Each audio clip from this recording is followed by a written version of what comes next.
Во повеќе наврати веќе констатиравме дека Македонија изминативе години стана препознатлива по Балканите градови и огромниот број диви депонии. Каква е сликата за државата, очигледно веќе никој посебно не го засега. За жал, дел од граѓаните на Скопје се шокирани поради тоа што освен што живеат во Балкан град, своите најблиски мора да ги погребаат буквално во депонија. Колку и да звучи неверојатно, тоа за жал сепак се случува. Еве сликата. Ова е патот до градските гробишта Бутел. Од страните неброени купови со ѓубре му пркосат на здравиот разум. Вака е со години и внатре состојбата е очена. Некои граѓани покрај сите давачки мора да ги посетуваат вечните почивалишта на своите сакани, движејќи се низ отпадоци и неуреден простор. На некои места тука достинството едноставно не постои. Вака изгледаат дел од новите гробни места кои им се продаваат на граѓаните.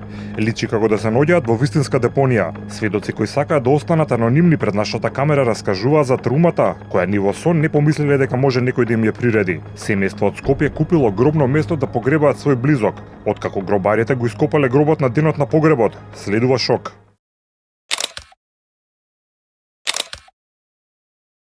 Тука морале да го погребаат нивниот татко, дедо, вујко, пријател.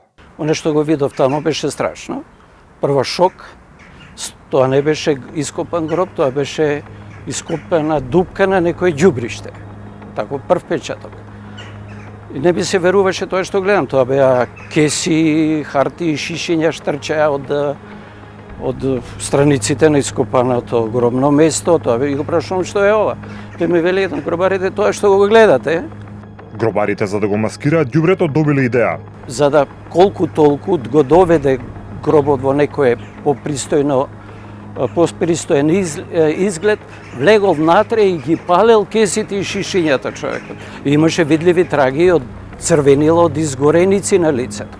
Траумата од загубата е голема, но бесот од тоа што им се случи на Бутел е уште поголем. Тоа што човекот е погребан буквално во смет, на семејството не му дава мир.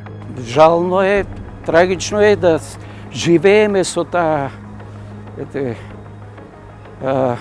мисла дека нашите најблиски ги лежат тамо негде на нешто што личи повеќе на депонија Дрисла отколку на гробна парцела.